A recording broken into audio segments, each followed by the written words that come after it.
Le meilleur de l'actualité continentale et locale s'installe dans la place. Mesdames, Mesdemoiselles, Messieurs, bonjour et bienvenue à On remue l'actu de ce mardi 6 septembre 2022, lendemain de rentrée scolaire dans pas mal de capitales africaines. On espère que tout s'est bien passé pour les tout petits qui ont regagné les salles de classe hier à travers donc plusieurs capitales africaines. En tout cas, Dame Pluie s'est invité dans pas mal de villes justement pour accompagner, peut-être bénir ces jeunes élèves. Bienvenue à cette autre édition de votre magazine qui vous permet de décortiquer, décrypter, analyser et discuter autour des sujets d'actualité panafricaine, mais aussi apporter un brin de bonne humeur et de bel humour également, avec notamment nos différentes articulations, notamment, nous avons bien sûr les unes du jour qui vous renseigneront sur l'actualité telle que traitée par des journaux parus à travers le continent. Ce jour, nous aurons l'info du jour, on s'intéressera également à l'image du jour, le buzz du jour, et bien sûr nous aurons les invités au bout du téléphone et sur ce plateau. Elles sont déjà bien installées, toujours aussi rayonnante et scintillante. Je commence par la pétillante Mouto ce matin, bonjour. Bonjour Paka, bonjour nombreux téléspectateurs, auditeurs et internautes de For You Télévision. Nous sommes heureux d'être avec vous ce matin et je profite pour souhaiter un joyeux anniversaire à mon amie, ma sœur Patricia, qui souffle sur une bougie de plus.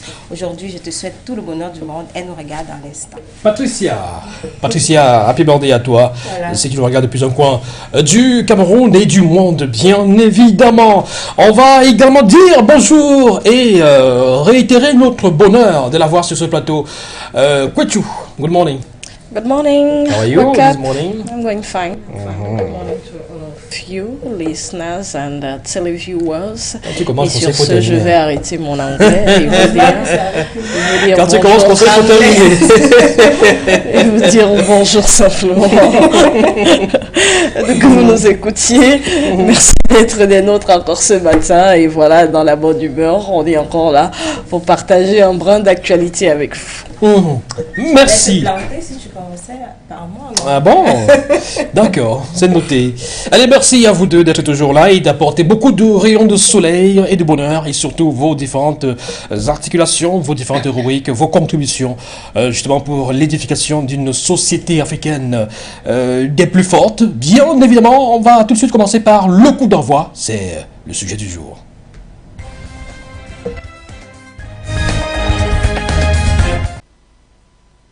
Le sujet du jour qui nous conduit du côté du Kenya. C'est quoi la capitale du Kenya, s'il vous plaît? Nairobi. Ah, Nairobi, voilà. Je voulais... C'était une colle, mais vous n'êtes pas tombé. Voilà. Voilà. On va donc mettre le cap sur Nairobi au Kenya ce matin, ce mardi 6 septembre 2022. Présidentielle au Kenya, la Cour suprême confirme l'élection de William Ruto. J'ai failli dire William Muto. C'est William Ruto, bien évidemment. Alors c'est officiel, la Cour suprême au Kenya a confirmé hier lundi 5 septembre 2022 par décision unanime la victoire du vice-président sortant William Ruto qui remporte ainsi l'élection présidentielle du 9 août malgré les accusations de fraude de son rival Raila Odinga, figure historique de la politique kenyane. Le 15 août, le vice-président sortant, William Ruto, avait été déclaré vainqueur avec 50,49% contre 48,85% pour Raila Odinga. En vertu de la Constitution, William Ruto doit prêter serment le 13 septembre. Il deviendra à 55 ans le 5e président du Kenya depuis l'indépendance du pays en 1963. On ne devrait plus en principe connaître de contestation car les deux camps ont promis ces derniers jours de respecter la décision de la plus haute juridiction connue pour son indépendance. Dans un communiqué, Raila Odinga a indiqué qu'il respecte la décision de la Cour, même s'il la désapprouve. Il a également fait référence à Al Gore du côté des États-Unis d'Amérique. Pour Raila Odinga, 77 ans, cette décision est synonyme de 5e défaite en autant de candidatures à une élection présidentielle au Kenya. Pour rappel, la proclamation de l'élection de William Ruto avait déclenché des échauffourées dans des bastions de partisans de Raila Odinga. 4 des 7 membres de la commission électorale s'étaient désolidarisés des résultats, accusant leur chef, Wafula Chebukati, de s'être engagé dans un processus opaque, disait-il. Pour certains observateurs, le pire pire a peut-être été évité, car les périodes électorales au Kenya ont à plusieurs reprises été source de violence. Les plus meurtrières, notamment en 2007, ont fait plus de 1100 morts et des centaines de milliers de déplacés. Avec au centre des revendications et contestations, un homme dont le nom revient sans cesse, Raila Odinga, dont l'échec de cette année, malgré pourtant le soutien du président sortant Uhuru Kenyatta, s'ajoute à ceux de 1997, 2007, 2013 et 2017. Peut-être la défaite de trop pour celui que les Kenyans avaient surnommé le président du peuple, mais qui, selon l'analyse de beaucoup d'observateurs pour cette élection présidentielle de 2022, n'apparaissait plus comme un véritable challenger du pouvoir, un opposant du pouvoir, mais à leurs yeux, son image ayant été malheureusement écornée par son rapprochement avec Uhuru Kenyatta depuis 4 ans, le président en place, bien évidemment. Alors, Raila Odinga, stop! Ou encore, après cette 5e tentative, 5e échec à une élection présidentielle, figure historique de l'opposition, Raila Odinga doit-il encore rêver d'un destin présidentiel? On en parle ce matin sur For You Télévision, en simultané sur For You Radio et sur Facebook également. Vous avez la possibilité de réagir via, bien sûr, des commentaires sur notre publication, notre direct sur Facebook, mais laissez également vos messages WhatsApp, pourquoi pas, SMS au numéro qui va s'afficher, voilà, au bas de l'écran. Vous avez donc le numéro affiché, vous pouvez laisser vos différents messages. On va les lire et puis en fin d'émission, pourquoi pas nous appeler également en direct. Nous aurons ce matin, voilà, Monsieur Nobiswafo au bout de la ligne, notre consultant, mais aussi les réactions de Maître Paul Payaré. Il est avocat et conseiller juridique national du SDF. Nous aurons également Monsieur Abdoundam, il est politologue, et puis nous aurons Monsieur Raphaël Ndougou, il est militant du RDPC et également analyste socio-politique. Mademoiselle Kwetu, les réactions, Raila Odinga, maudit, doit-il encore espérer un destin présidentiel? Est-ce qu'à 77 ans, il peut encore, peut-être dans 4 ans, on ne sait jamais, à 81 ans, se représenter et enfin devenir président? Jamais 506, pourquoi pas. Mais bon, avec l'âge quand même passant, je pense que ça devrait être, ça devrait sonner le glas quand même des intentions de Sir Raila Odinga à finalement être à la tête de ce pays. Bon, après, à part président de la République, je pense qu'il y a d'autres postes qui pourraient lui permettre quand même d'avoir une certaine mainmise quand même sur la politique kenyane. Mais là, les cartes sont jouées. Ouais. On a presque envie de dire que la boucle est bouclée. C'est désormais clair. Le recours a été validé. On a eu le temps de remettre toutes les pendules à l'heure et d'éclaircir davantage ces élections. Et si après tout cela, il est avéré désormais qu'il n'a pas gagné ces élections, vivement que qu'il prenne ça à son compte et que se dise que les carottes sont cuites. De William Ruto. Donc il n'y a plus rien à faire. Les carottes sont cuites. Voilà. Il a promis de respecter la décision de la Cour suprême. Même il a promis effectivement de le faire. En tout cas, on espère que c'est le dernier épisode de ce feuilleton qui a commencé pendant la pré-campagne, la campagne, les élections, post-élection, recours et désormais suite de ce recours, vivement que ce soit le dernier épisode du feuilleton. Voilà. Alors, oui, Muto, est-ce que cet exemple du Kenya, finalement, est une référence, doit inspirer beaucoup de nations africaines? Tout s'est passé cette fois-ci, on a envie de dire, dans le calme et dans le respect de la Constitution et le verdict, bien qu'étant ayant été, je veux dire, un tout petit peu contesté, oui, finalement, après les recours, le verdict est tombé et tout le monde respecte, se soumet à ce verdict-là, même si on n'est pas d'accord.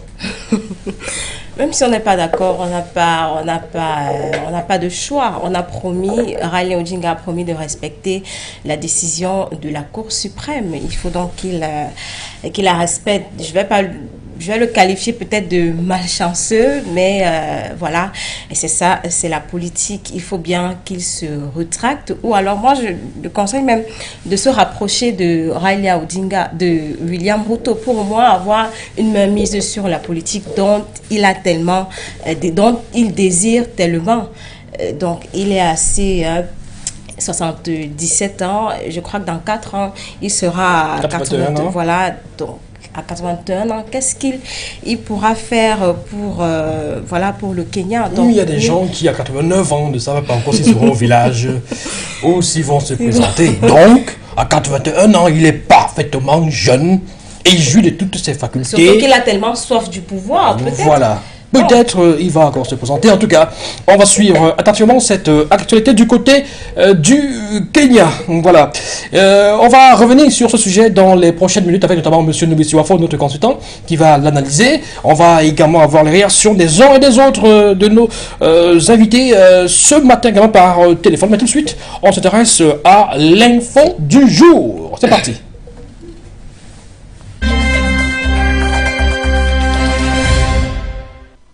L'info du jour, c'est une affaire de moto et pas Ruto. Parenté avec Ruto. L'info du jour nous conduit ce jour au Burkina Faso et en Côte d'Ivoire, notamment les enjeux de la visite du lieutenant-colonel Paul-Henri Sandaogo Damiba, président de la transition au Burkina Faso. Eh bien, Paul-Henri Sandaogo Damiba était à Abidjan le lundi 5 septembre, donc hier, deuxième voyage à l'étranger pour le président de la transition burkinabé après le Mali samedi dernier. Le lieutenant-colonel a été reçu par son homologue Alassane Ouattara. Et au menu des discussions, la lutte contre le terrorisme, la coopération sécuritaire et économique, mais aussi le calendrier de la transition.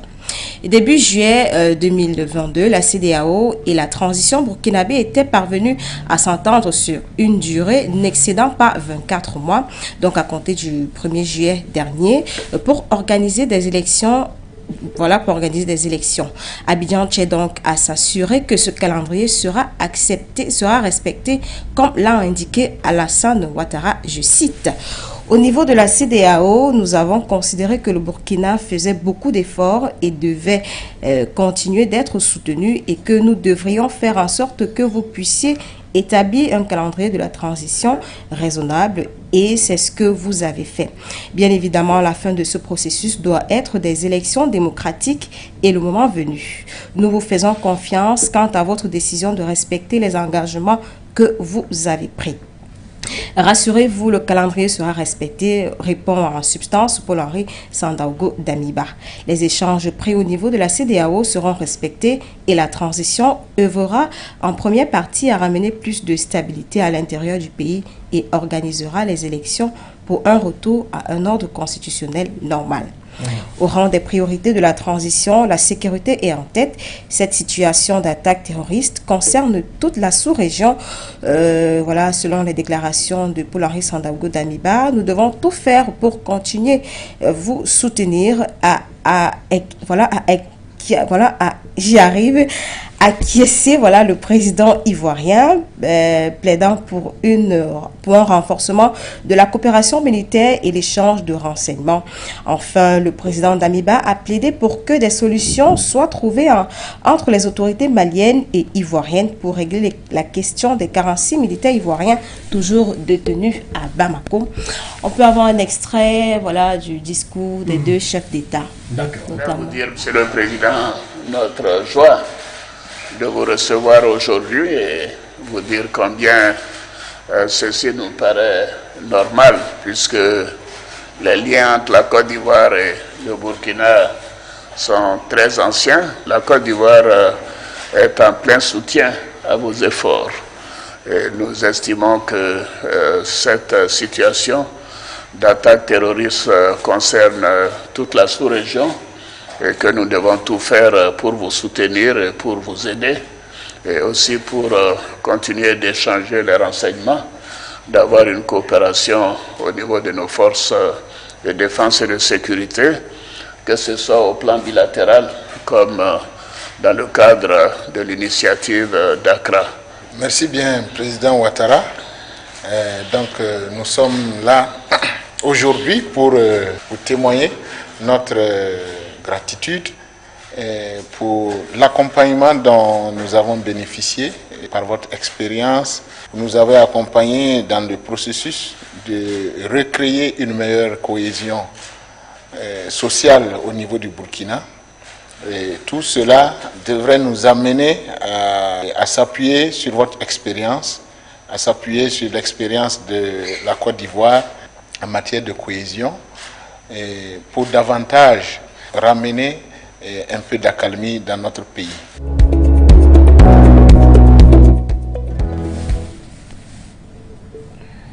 Voilà, le président Alassane Ouattara, président de la Côte d'Ivoire, a promis de soutenir son homologue Paul-Henri Sandaogo Damiba dans la lutte contre le terrorisme du côté du Burkina Faso.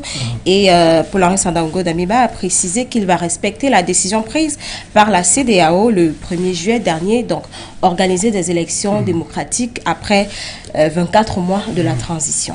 Mais ben voilà, on est édifié sur le déplacement de Monsieur Damiba du côté d'Abidjan en Côte d'Ivoire, avec cette rencontre au sommet avec le président Alassane Dramane Ouattara de la Côte d'Ivoire. Mais est-ce qu'il y a un sujet que vous auriez souhaité voir sur la table des discussions entre ces deux chefs d'État, ma chère Kouetiou, par exemple le cas Alassane Ouattara, Compaoré. C'est vrai que pour deux pays ouest-africains, on aurait bien aimé que soient justement mis sur la table des problèmes concernant les pays voisins, donc notamment celui qui met aujourd'hui un peu de trouble dans les relations diplomatiques entre la Côte d'Ivoire et le Mali, c'est-à-dire le cas des 49 soldats. On aurait pensé que peut-être, justement, c'était peut-être l'un des enjeux de ce voyage du président burkinabé, que d'essayer peut-être de jouer les médiateurs dans ce problème. Oui, la question a été évoquée, effectivement. Voilà, mais forcément il y avait des enjeux à ce voyage. D'accord. Ok. Vous ne voyez pas peut-être l'urgence de revenir au sujet relatif notamment à Compaoré? Bon, d'accord. Allez, peut-être pour juste rappeler que Blaise Compaoré avait été condamné par contumace, mais récemment il était quand même au Burkina Faso en toute liberté. Et il avait assisté à ce sommet initié notamment par Damiba qui rassemblait des anciens chefs d'État du Burkina Faso pour essayer une réconciliation de ce côté-là.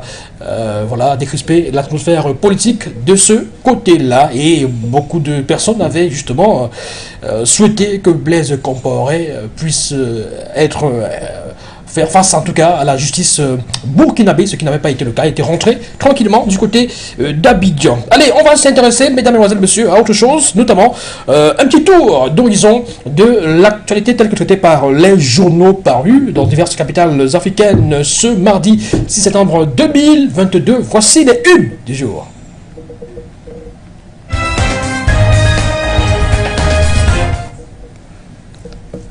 Les unes du jour sont avec Kouetiou. Nous démarrons le round-up de notre tour des unes africaines ce matin du côté du Burkina Faso, notamment avec le site lefaso.net qui nous permet, au travers donc de cet article titré « Burkina, tous les agents de l'administration publique doivent se soumettre à l'exercice de redevabilité », une sortie donc du Premier ministre Albert Ouédraogo qui est donc passé en revue dans cet article. Alors, de quoi est-ce qu'il retourne exactement? Eh bien, il s'agit d'un processus d'évaluation des ministres du gouvernement, notamment donc du Premier ministre Albert Ouédraogo, qui s'est achevé lundi 5 septembre dernier, c'est-à-dire hier. L'exercice a pris fin avec le passage notamment du ministre en charge de l'éducation nationale, Lionel Bilgo, qui est également par ailleurs porte-parole du gouvernement, permettant donc ainsi au Premier ministre burkinabé de faire le point de son évaluation de ses 23 membres de son équipe. Voilà, une initiative quand même fortement à saluer. À la suite, nous nous intéressons cette fois-ci à maliweb.net qui titre dans cet article prématuré, ici Choguel Maïga avait raté le coche. Ici, Choguel Maïga avait raté le coche. Voilà, une analyse faite donc dans ce journal qui nous permet notamment de s'intéresser aux dernières sorties et aux dernières actualités donc concernant Choguel Maïga, qu'il faut le dire. D'ailleurs, dans cet article, on s'interroge malade ou pas malade, en traitement au Mali ou à l'extérieur. L'état de santé donc, du Premier ministre est assez préoccupant et elle défraie donc la chronique et continue donc de cristalliser les questionnements, que ce soit au Mali ou encore au-delà des frontières maliennes. Il faut rappeler qu'il avait été admis dans une clinique du côté du Mali pour des motifs pas encore très clairs, du moins c'est ce qu'estime maliweb.net, et dans cet article que vous pouvez donc lire dans les colonnes de ce magazine journal en ligne. À la suite du Mali, nous allons au Tchad, notamment avec Al-Ouida Info qui, dans un article daté donc d'il y a un peu moins de 24 heures, titre Tchad succès Masra, une suspension de 10 jours de travaux du dialogue pour négocier. Voilà une sortie encore du président donc du parti des transformateurs, voilà, qui entend, du moins dans cette analyse relevée dans cet article, entend donc qu'il est nécessaire de mettre sur pied une suspension de 10 jours de travaux pour pouvoir renégocier donc le dialogue inclusif qui, il faut le rappeler, continue de se tenir du côté du Tchad. À la suite d'Al-Ouida.net, nous allons avec guinénews.org qui nous amène donc du côté de Guinée-Conakry avec cet article manif du FNDC, 10 agents blessés et un citoyen atteint par balle. Un communiqué donc officiel rendu public et qui nous permet, en tout cas dans cet article, de revenir encore sur quelques échauffourées entre les forces de l'ordre et les manifestants, datés donc de lundi, hier seulement, sur l'autoroute Le Prince, et qui ont donc fait des blessés de part et d'autre, d'après le directeur adjoint de la communication du ministère de la Sécurité, voilà, et de la protection civile, le lieutenant-colonel Mori Kaba. Il y a eu donc il y aurait eu 10 agents blessés, dont 4 brièvement. Un bilan global que vous pourrez donc lire dans cet article. D'un article à un autre, on s'intéresse cette fois-ci à des questions économiques traitées notamment par le magazine Jeune Afrique. Gaz porté par Eni, l'Italie mène à vive allure son marathon africain visant à la franchir de la Russie. On le sait, désormais, c'est l'Europe tout entière qui frise le problème énergétique, le déficit énergétique, et il est important pour cette Europe qui est aujourd'hui en conflit ouvert avec la Russie de Vladimir Poutine, de pouvoir trouver des voies et moyens, notamment pour compenser le gaz russe, qui est quand même le premier fournisseur donc européen. Les pays africains donc sollicités dans cette démarche, on évoque notamment l'Algérie ou encore bien d'autres pays comme le Sénégal, pour pouvoir sortir de ce déficit donc énergétique du côté de la Russie. En tout cas, c'est un article à lire dans les colonnes de Jeune Afrique économique. Pour sortir de cette revue des grandes unes, nous intéressons au Cameroun, au journal Mutation, qui titre donc BIAC, justice contre l'injustice. Voilà cet article qui vous permet ainsi donc de revenir sur notamment les dernières actualités concernant ce procès, notamment qui devrait être initié par un collectif d'avocats sur les problèmes notamment qui ont émaillé il y a quelques jours au sein donc de la Banque des États de l'Afrique centrale. Un article à lire donc dans la parution de ce 6 voilà, de ce 6 septembre. Le temps passe. Voilà, du côté du Cameroun, c'est à lire, bien sûr, en tout cas, on vous invite vivement à aller du côté des relais de journaux pour pouvoir vous imprégner de cet article. Voilà. Eh bien, voilà.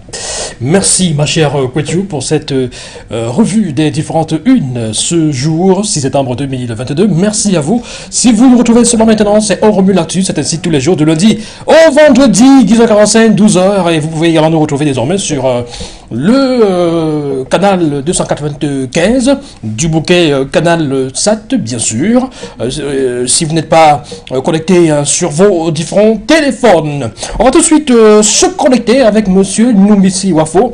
C'est notre consultant, c'est lui qui fait des analyses au quotidien. Et bien voilà, monsieur Numbisi Wafo n'est pas encore en ligne. On va peut-être s'intéresser à quelques réactions ça et là. On va peut-être rappeler le sujet de ce jour pour les uns et les autres. Nous rappelons que nous sommes du côté du Kenya ce matin. Le Kenya où la Cour suprême a rendu son verdict et confirmé l'élection de William Ruto. William Ruto, c'est donc désormais officiel. Il est le nouveau président et ça fait 5 tentatives infructueuses pour Raila Odinga. Voilà, Raila Odinga, on en parle ce matin. Est-il finalement un homme politique maudit? Est-il maudit? On en parle ce matin. Doit-il encore se présenter aux élections présidentielles, aux prochaines élections présidentielles? Mais quelque part aussi, est-ce qu'on ne peut pas louer son abnégation, son courage et sa persévérance, ma chère Mouto? Ouais, c'est à saluer. 6 tentatives, c'est 5 tentatives et 5 échecs. Donc, à la 4e échec, il n'a pas baissé les bras, il a dit je vais oser. Et il a osé cette fois-ci, on se souvient, en 2017 avec Uhuru Kenyatta qui était le vainqueur. Raila Odinga a également fait une contestation. Oui. Et après le verdict de la Cour suprême, c'était Uhuru Kenyatta qui était, qui avait été déclaré vainqueur. Il a donc dit que cette année, il ne baisse pas les bras. Bon, j'ai dit tout à l'heure, il a soif du pouvoir. Il a soif du pouvoir. Et donc, cette élection 2022, il s'est également représenté. Donc, peut-être il a cru qu'il allait remporter parce que d'après ce que tu as dit tout à l'heure, le peuple le traite, les populations le traitent du président du peuple. Président du peuple, voilà. Mais sauf que lors des votes, c'est le contraire. Donc peut-être il va se représenter pour la prochaine élection présidentielle, étant donné qu'il a tellement soif du pouvoir, 5 tentatives, 5 échecs. Il est peut-être malchanceux, on va le dire comme ça. Et ben voilà, Raila Odinga, 5e tentative et 5e échec pour les élections présidentielles du côté du Kenya. On va peut-être prendre la réaction de Maître Paul Payere. Il est avocat et conseiller national, juridique et national du Social Democratic Front. C'est un parti d'opposition parmi les plus mythiques au Cameroun, bien évidemment. On va écouter son analyse sur cette question et on revient dans quelques instants. Maître Paul Payere, bonjour et bienvenue sur For You Télévision. Bonjour. Vraiment, le Kenya, le Sénégal, le Mali doivent parler au Cameroun. Avec l'exemple de démocratie et tout ce qui se passe dans ces pays, le Camerounais devrait s'inspirer. Surtout pour le cas précis du Kenya, nous venons d'assister à une élection présidentielle où le vice-président est élu en lieu et place du président. Ce qui est assez curieux et ce qui est surprenant pour des cas comme nous verrons dans notre pays. Donc, ce qui veut dire que la démocratie en marche dans certains pays africains. Nous avons, comme vous le savez, William Ruto qui a pu battre Raila Odinga avec un score de 50,49% et 48,85% à Raila Odinga, l'ancien président, le président sortant du Kenya. Et ce président encore, ce qui est curieux, supporté par l'ancien président Uhuru Kenyatta. Vous voyez, quand il a même cet appui, le vice-président, qui n'était qu'un deuxième pion, donne le pion au président sortant. Ce qui veut dire que le système kenyan est assez bien organisé. Il y a lieu même de constater que depuis l'indépendance du Kenya, en 1973, plusieurs gouvernements se sont succédés. Contrairement à ce que nous vivons au Cameroun avec 2 gouvernements, c'est 2 chefs d'État seulement. Donc, c'est des choses à pouvoir remercier et prendre comme exemple pour évoluer. Quand on analyse bien cette situation, on voit que le vice-président est monté à la place du président soutenu par son prédécesseur. Il y a lieu de parler de la fin du paternalisme ou du dauphinat. Parce que toujours est-il de temps en temps, on dit, mais tel chef d'État veut partir, qui est son dauphin? Alors vous voyez quand l'ancien président, Uhuru Kenyatta, avait comme dauphin Raila Odinga, et quand Raila Odinga ne peut pas passer devant son ancien vice-président, vraiment ça veut dire qu'on parle de moins en moins de dauphinat. Tout citoyen qui peut avoir les coups de franche peut bien prendre la direction du pays sans avoir l'appui de l'ancien président.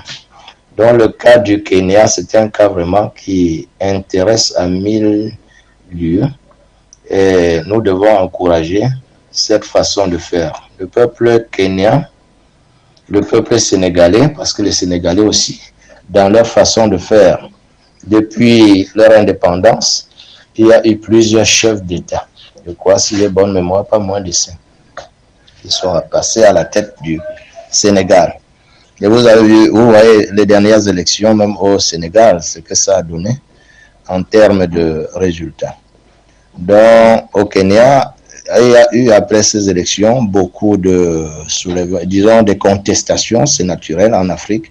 Une élection n'est jamais aussi bonne, même ça se ressent déjà même jusqu'aux États-Unis qu'on croyait, la grande démocratie, parce que lors des dernières élections aux États-Unis, on a pu assister à des soulèvements et même à des marches impossibles, ce qui veut dire que les contestations sont naturelles en matière d'élection. Mais pour le cas précis du Kenya, la Cour suprême a rendu hier, le 5 septembre 2022, la sentence confirmant la victoire de William Ruto, qui est désormais le président kenyan et qui va prêter serment d'ici le 13 septembre. Nous, peuple africain, nous, peuple camerounais, nous encourageons, félicitons le nouveau président William Ruto, qui a grandi à l'ombre de Raila Odinga et lui a damé le pion, ce qui est normal. Nous, peut-être sous autre démocratie, sous les tropiques, on trouverait cela comme un crime de lèse-majesté. Mais à l'heure actuelle, nous sentons que tout va se tasser parce que nous connaissons les violences qui surviennent souvent au Kenya lors des élections. Jusqu'à l'heure actuelle, on ne signale pas grand-chose. Il est temps que l'Africain copie ce genre d'exemple pour pouvoir implémenter cela dans son pays. Je parle ici pour nous, surtout les Camerounais, qu'on essaie de voir comment l'alternance peut se passer dans ce pays sans effusion de sang, rien que par les urnes. C'est normal, vous avez vu une frange de l'opposition regroupée sous l'Union pour le changement, pour demander l'amélioration ou la révision d'un code électoral plus fiable, parce qu'à l'heure actuelle, qu'est-ce qui fait que les Camerounais ne se sentent pas très bien pour l'alternance? C'est le code, parce que le code donne tous les avantages à l'équipe en place. Donc vraiment, il est temps que les Camerounais essayent de voir dans quelle mesure va échanger le code, adapter le code aux réalités actuelles et que la transition se fasse. On a marre de voir les mêmes visages gérer le pays tout le temps. Je crois, pour ma part, étant du Social Democratic Front, nous prenons le fédéralisme et en plus, nous voulons même que pourquoi la présidence ne pourra parler en anglophone.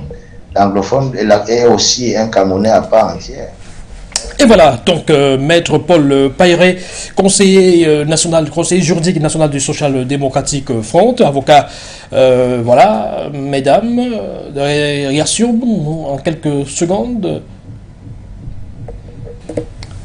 Je pense qu'on est simplement revenu sur, grosso modo, le système politique en place au Kenya, qui bien qu'émaillé quand même de quelques troubles, peut quand même être salué de manière globale comme étant une démocratie quand même qui s'affirme. Et Maître Pailleret qui clairement a essayé de faire un rapport de comparaison avec, voilà, bien qu'il faut préciser quand même qu'on est tous au sud du Sahara, c'est quand il semble dire au sud du Sahara, c'est comme si, voilà, suivez mon regard et forcément il y voit un peu d'Afrique centrale et peut-être d'autres contrées avec quelques problèmes, mais voilà, donc c'est à saluer, il y a parfois des troubles, mais finalement on en arrive à une conclusion démocratique du côté du Kenya. Peut-être la maturité est désormais au Kenya. Justement, une maturité finalement au fur et à mesure des années quand même, et on peut saluer que cette année, même le peuple kenyan justement, qui tend à être habitué à de telles situations, finalement arrive à prendre la chose avec beaucoup de hauteur, moins de troubles, on en a vu peut-être au début, et on se serait attendu que hier, après proclamation de ces résultats, il y ait peut-être des troubles dans la capitale Nairobi ou encore d'autres bastions acquis à la course de l'un ou l'autre des partis, mais finalement ils ont réagi, ils étaient déçus, mais c'était dans un bar. Bon, ça veut dire qu'ils ont eu le temps. C'est pas pour on espère que c'est pas pour rire, c'est sérieux. D'après les comptes rendus sur place, voilà, dans une buvette quelque part, ils ont eu le compte rendu du verdict de la Cour suprême. Ils ont maugréé, mais quand même ils ont levé quelques verres en disant en tout cas. Ça a été fait. Voilà. Allez, on va peut-être prendre la réaction avant de retrouver le flash bilingue dans quelques instants. La réaction de Monsieur Abdou Ndam. Il est politologue et c'est l'un de nos intervenants permanents sur ce programme. On remue l'actu depuis la radio. On écoute Monsieur Abdou Ndam. Bonjour, cher Yannick Kwakap. Bonjour également à vos milliers de téléspectateurs. Sans toutefois oublier vos téléinternautes. Bien évidemment, la lecture qu'on pourrait opérer sur ce qui est comme actualité politique du côté du Kenya, en réalité est bien entendu le processus électoral qui a été enclenché pour ce qui concerne les élections présidentielles. Je tiens à rappeler qu'une élection de telle envergure, ou encore dans toutes les élections en général, connaît trois grandes phases. La phase préélectorale, la phase électorale, la phase post-électorale. Mais avant quand même d'essayer d'entrer en profondeur, il est important quand même de dire ce qu'on entend de manière simpliste par l'élection. En fait, l'élection est un moyen démocratique qui permet de désigner un dirigeant, qui permet de choisir un dirigeant. Et dans le cas d'espèce, il y a eu élection au Kenya dont l'objectif, bien entendu, était d'élire le futur président de la République après l'échéance de la mandature de celui qui jusqu'ici était à la tête du pouvoir, notamment M. Uhuru Kenyatta. Dans le cas d'espèce, les élections se sont passées, je crois, le 9 août. Et il y a eu le 13 août, je crois bien, la prononciation des résultats par la juridiction compétente en la matière. Et après cela, bien entendu, il y a eu contestation. Et la contestation a abouti aujourd'hui à ce que la partie demanderesse, a introduit un recours pour contestation, notamment en mettant devant de la scène certains griefs, notamment la fraude. Et je crois que la juridiction compétente a eu le temps de statuer en premier et dernier ressort et a estimé que, par unanimité, que la partie demanderesse n'avait pas raison. Notamment, c'est M. William qui a véritablement gagné les élections. Donc, je crois que c'est dans un pays démocratique, c'est tout simplement ce qui vient de se passer au Kenya est un indicateur fort que les institutions, bien entendu, lorsque on observe et on respecte la séparation du pouvoir selon selon qu'il a été théorisé par Montesquieu, il est important de constater que le pouvoir judiciaire a joué pleinement son rôle pour pouvoir permettre à ce que le destin d'un pays ne bascule pas. Je crois que c'est un exemple que d'autres pays africains pourraient davantage en tirer, donner la possibilité davantage aux juridictions, aux différents pouvoirs qui constituent l'État démocratique, chacun ce qui le concerne, de jouer pleinement son rôle. Vous savez, en Afrique, les élections sont toujours émaillées des contestations. Et la contestation ou encore les contestations deviennent comme une règle en ce qui concerne le processus électoral en Afrique. Constatez-vous, à chaque fois qu'il y a élection, il y a toujours contestation. Mais, fort heureusement ou malheureusement, cet état des lieux n'est plus perceptible uniquement en Afrique. Vous avez vu, par exemple, ce qui se passait aux États-Unis lorsque Donald Trump a perdu les élections.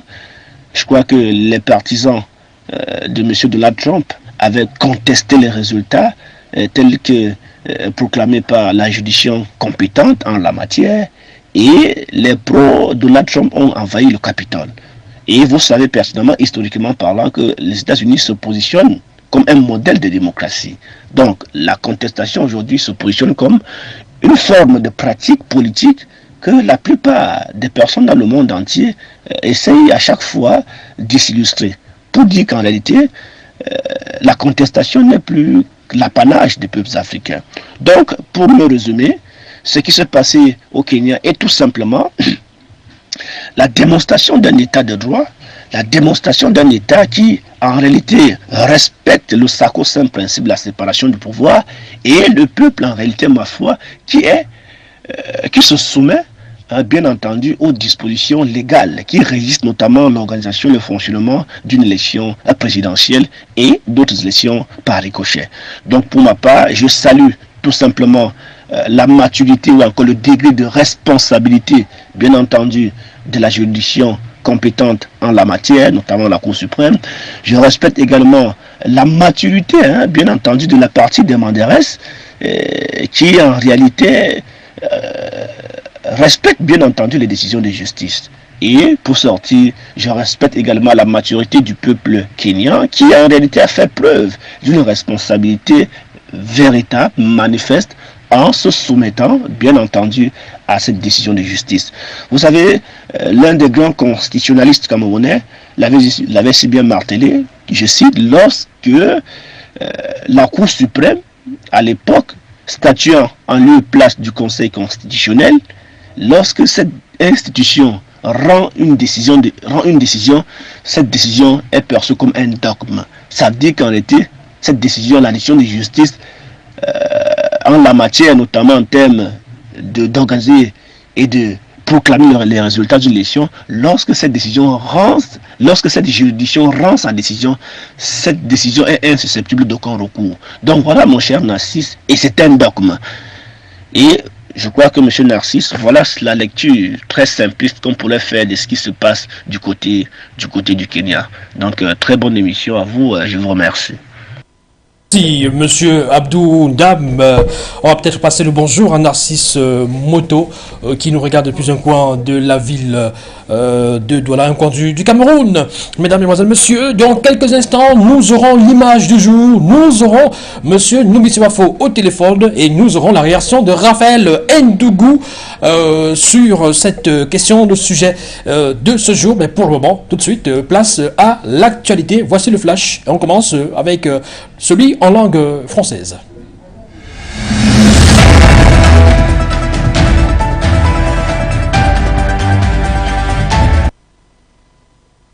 Bienvenue à ce flash d'information en langue française que nous débutons du côté du Tchad.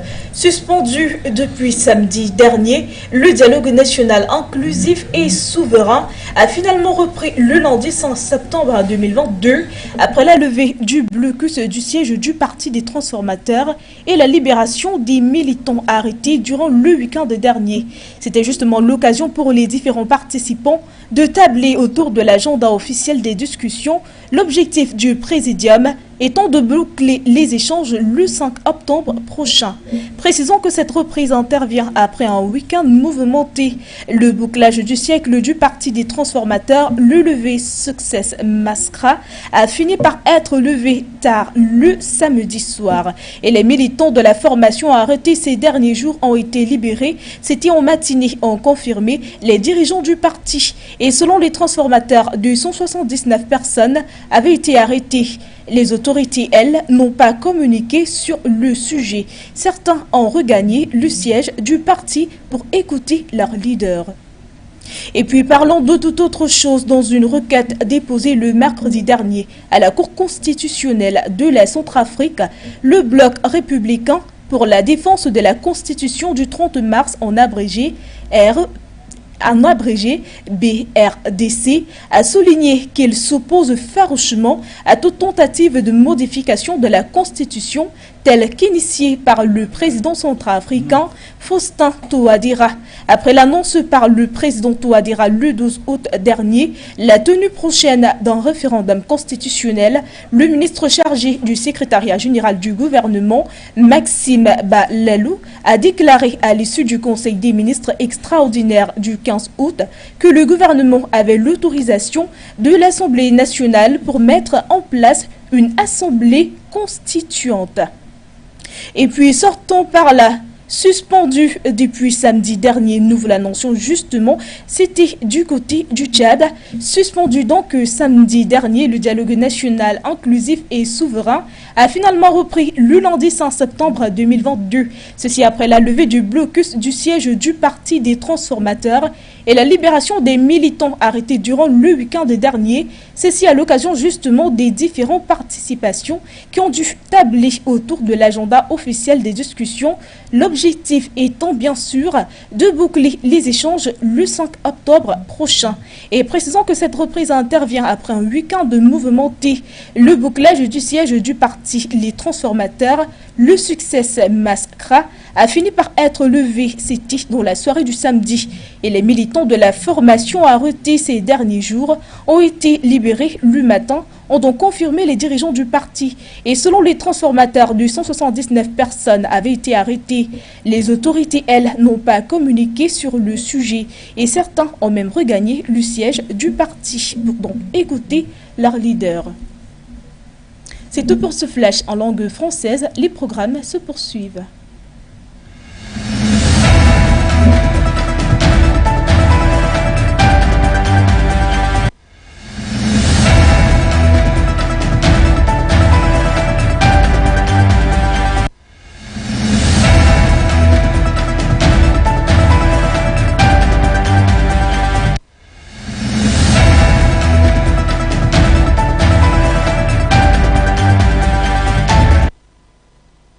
Ladies and gentlemen, we kick off this news brief in Africa to talk about the African head of state and top figures from global organization met on Rotterdam on Monday to address climate change financing in Africa.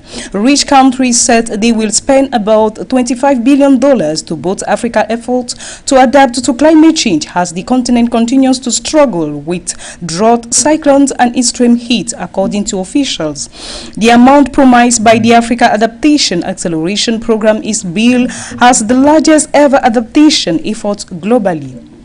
In Central Africa, a grouping of the main Central African Republic opposition parties, the Republican Bloc for the Defense of the Constitution, was formally approached the Constitutional Court on Wednesday. They are challenging the presidential decree dated August 26, establishing a drafting committee for a new constitution. Among the signatories is Crépin Moli Goumba, president of the African Party for a Radical Transformation and the Integration of States, is counting on the court, which had earlier ruled that certain parts of the constitution could be revised. Now talk about the Chad, to say that they adopt that the inclusive national dialogue will resume today after being suspended since Saturday due to unrest in N'Djamena. The party which boycott the inclusive national dialogue had intended to organize a rally on Saturday but was prevented from doing so. Hundreds of activities were arrested. On Saturday evening, the former foreign minister of Burkina Faso was in talks with the leader of this opposition party, Success Mara, and according to the letter, the lifting of the blockade and the unconditional release of its imprisoned activities were prerequisite for any discussion. Now finally, let's go to Kenya to talk about the victory of William Ruto. Just to remind that Kenya's Supreme Court has ruled that William Ruto was properly elected president, dismissing several petitions seeking to annul the result of the 9 August election. His rival Raila Odinga and others had alleged there had been massive fraud, but in skirting ruling, the judges said some of the petitioners had falsified evidence. Mr. Ruto garnered 50.5% of the vote in the closely fought election against 48.8% for Mr. Odinga. And this is all we had for your listening over For You Television. I am Jay Fuso. Thanks for your kind attention.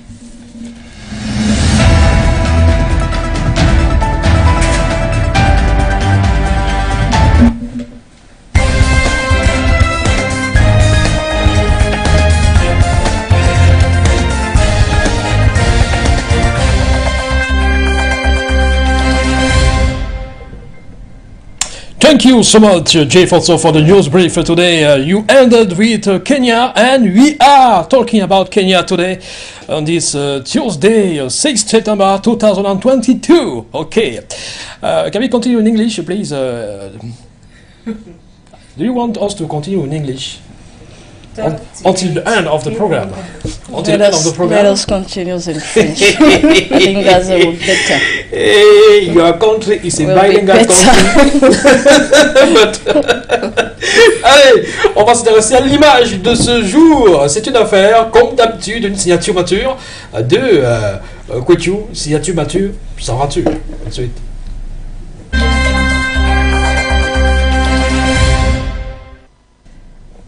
Alors, l'image du jour nous amène au Nigeria voisin. On va parler un peu de divertissement ou encore simplement d'audiovisuel de ce côté. Alors, le Nigeria a annoncé il y a quelques jours de cela que des mannequins blancs et étrangers seraient donc exclus des publicités nationales. Voilà, c'est une mesure donc qui a été prise et qui prendra effet exactement le 1er octobre prochain.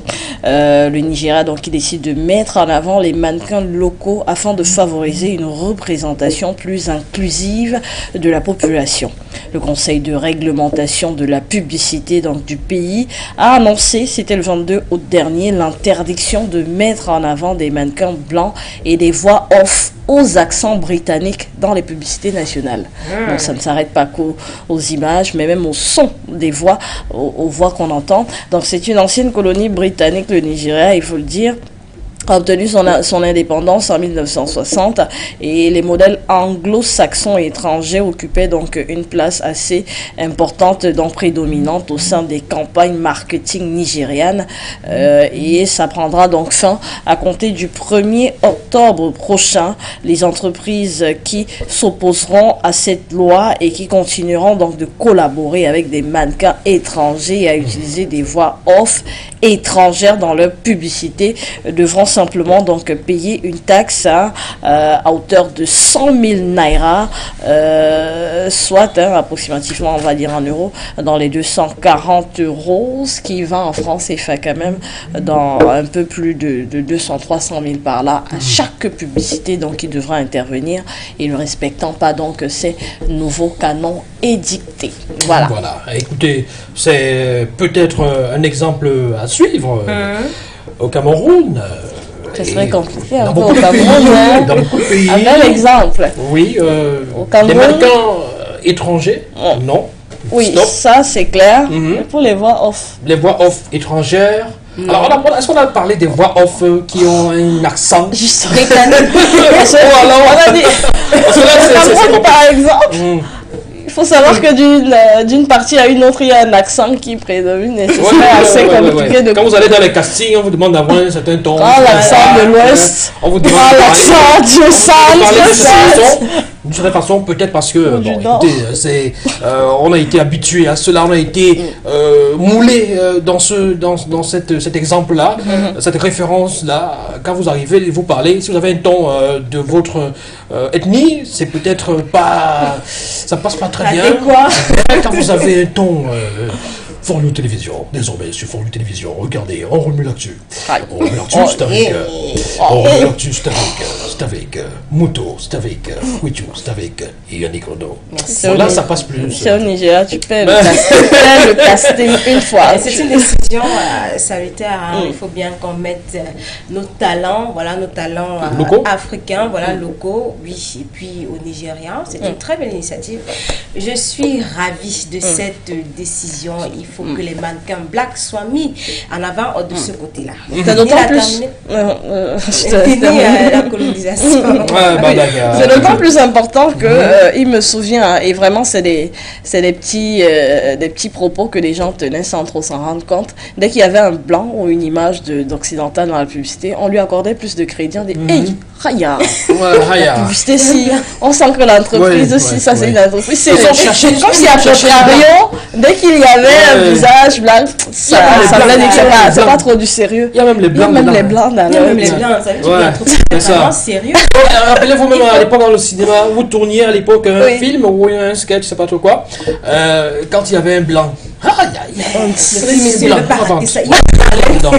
Bon, voilà. Allez, une initiative peut-être à copier dans le de capitales africaines. On va mettre le cap sur une ville d'Afrique pour retrouver Monsieur Numbisi Wafo. C'est notre consultant permanent. Il va analyser cette... Bon, on va d'abord prendre Monsieur Raphaël Ndougou, le temps que Monsieur Numbisi Wafo soit calé. De l'autre côté, Raphaël Ndougou, il est militant du Rassemblement démocratique du peuple camerounais. Il est analyste socio-politique. On l'écoute. Bonjour. Je dis que c'est beaucoup trop.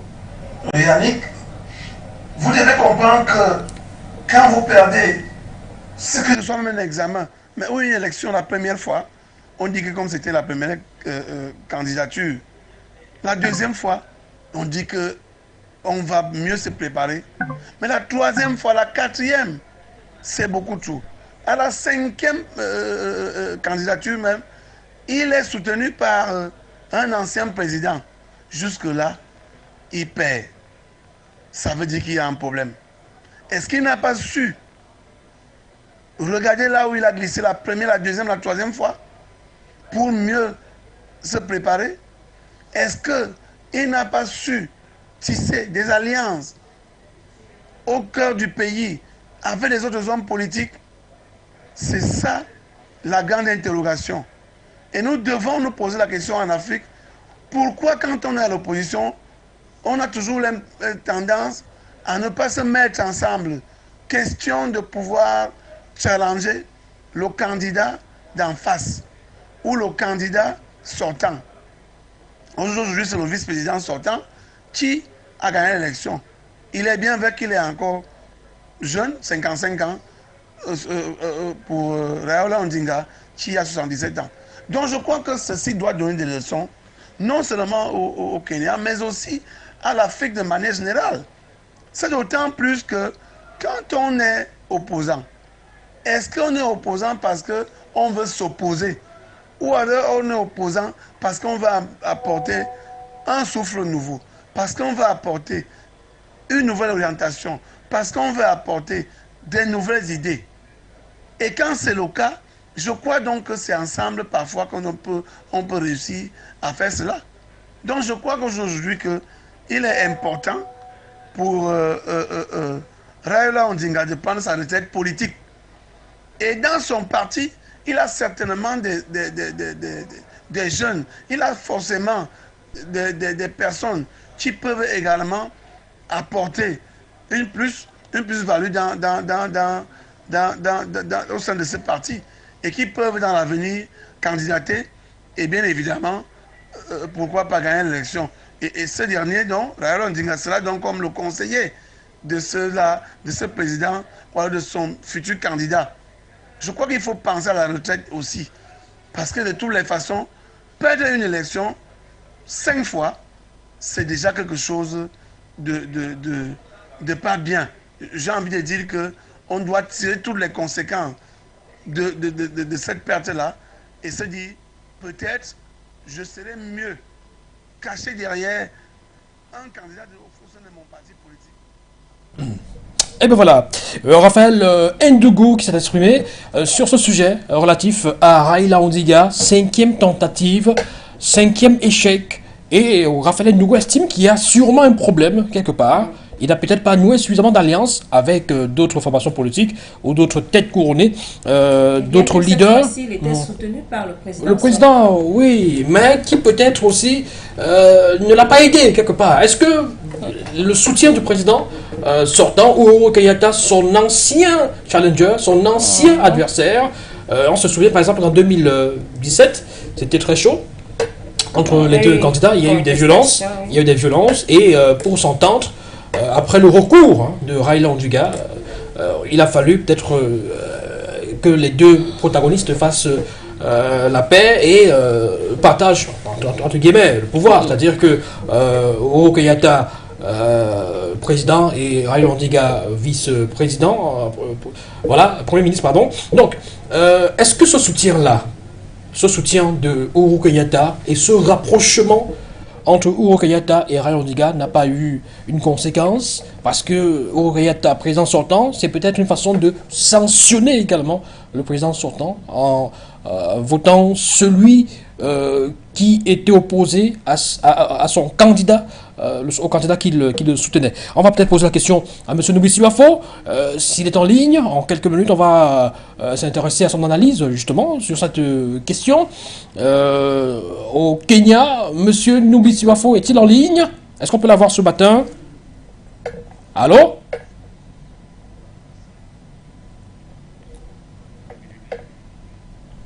Voilà.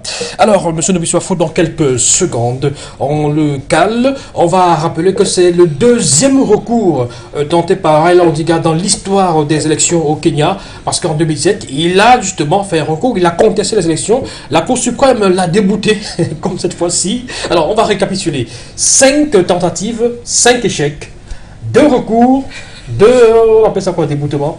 Bon, bon, en tout cas, deux échecs également à ce niveau-là. Peut-être une histoire de famille, hein? Fils d'ancien vice-président, lui-même ancien premier ministre. Et ancien opposant aussi. Et visiblement, c'est pas il y a peut-être une limite à ne pas dépasser finalement dans la famille. Peut-être la prochaine génération, Ondinga, pourra franchir le cap de la tête du petit. On va tout de suite connecter avec Monsieur Nubisi Wafo. Allô, bonjour et bienvenue. Merci, bonjour Monsieur Kwakap. Bonjour à tes collaboratrices en studio. Bonjour aux techniciens. Bonjour aux nombreux téléspectateurs de For You Media. Et voilà. Alors c'est officiel, M. Nubisi Wafo, la Cour suprême du Kenya a confirmé hier, lundi 5 septembre 2022, par décision unanime, la victoire du vice-président sortant, William Ruto, qui remporte ainsi l'élection présidentielle du 9 août, malgré les accusations il y a quelques semaines de fraude de son rival, Raila Ondinga, figure historique et emblématique de la politique kenyane. Alors, M. Nubisi Wafo, ce matin, on se pose la question de savoir si, finalement, Raila Ondinga doit encore espérer, rêver d'un destin présidentiel. Raila Ondinga, est-ce que c'est la défaite de trop cette fois-ci, d'après vous? Bon, c'est difficile à dire, Renaud. C'est lui, Raila Ondinga, qui va décider de s'il continue à batailler pour devenir président de la République ou alors s'il abandonne. Toujours est-il que la Constitution, pour ce que je sais, la Constitution au Kenya ne limite pas l'âge du candidat de la République. Donc, d'un point de vue du droit, il a encore la capacité de candidater. Maintenant, il faut quand même souligner que Raila Ondinga a 77 ans. qu'il est candidat malheureux à 5 scrutins présidentiels. Des scrutins de 97, 2007, 2013, 2017 et maintenant 2022. Il faut, à côté de cela, dire que quand on a 77 ans et quand on a traversé autant d'échéances sans pouvoir être élu à la présidence de la République, ça peut contribuer à faire affaisser le moral. D'autant que pour ce qui est de cette élection, précisément, Raila Odinga avait quelque peu perdu sa cote de popularité. Vous savez que depuis les années 90, il était un homme politique extrêmement populaire, redoutable opposant, qui mettait constamment à mal le régime, les différents régimes successifs au pouvoir. Mais depuis qu'il s'est rapproché et a même tissé des liens en 2018 avec le président Uhuru Kenyatta, ce capital sympathie et cette popularité que lui accordait le peuple kenyan s'est considérablement effrité. Et d'ailleurs, c'est la rupture de confiance qui de plus en plus existe entre les anciens partisans de Raila Odinga et lui-même, qui ont fait en sorte qu'il perde cette élection alors même qu'il était soutenu par le régime, alors même qu'il était soutenu par le président sortant Uhuru Kenyatta. Donc quand on regarde tout cela, on se dit qu'il va être extrêmement compliqué pour lui, maintenant qu'il a perdu une bonne part de la sympathie que lui vouait le peuple kenyan. Il va lui être extrêmement compliqué pour lui de revenir. D'ailleurs, le fait que lui, il se soit lié finalement au pouvoir, a même dû déteindre sur la participation aux élections, qui est passée de 78% en 2017 à simplement 65%. Maintenant, vous savez, l'une des raisons de cette désaffection-là, de cette rupture ou de la chute du taux de participation aux élections était justement que il y avait une rupture entre... Allô? Allô? Oui. Alors oui, poursuivez en quelques 2 minutes, monsieur Nubisofa, pour chuter, s'il vous plaît. Oui, donc, il y avait donc cette sympathie qui s'était érodée, qui s'était effritée entre-temps. Et cela avait même contribué à faire en sorte que le taux de participation aux élections chute de façon drastique.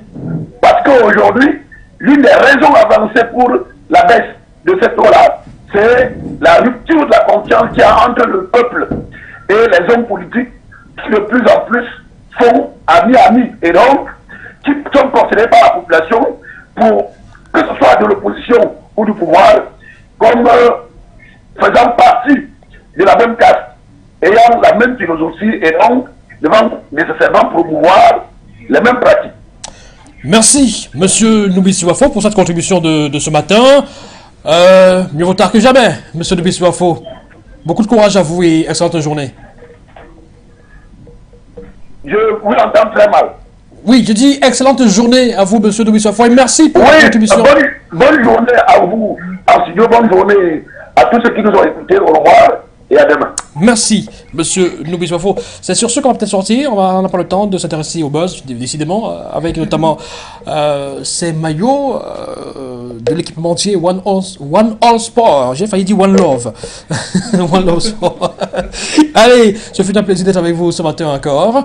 Rendez-vous demain, mercredi 7 septembre 2022, lorsqu'il sera 10h passé de 45 minutes. Retrouvez-nous sur nos différentes plateformes, bien évidemment, Facebook, et en simultané également sur la radio. For You Radio, mais également sur la télévision, et notamment le bouquet 295 de Canal Sat, sur le canal 295 du bouquet Canal Sat. Merci Mouto, merci Koutou. Merci Kwakap et à demain. See you tomorrow with the same pleasure. Thank you so much. Bye bye.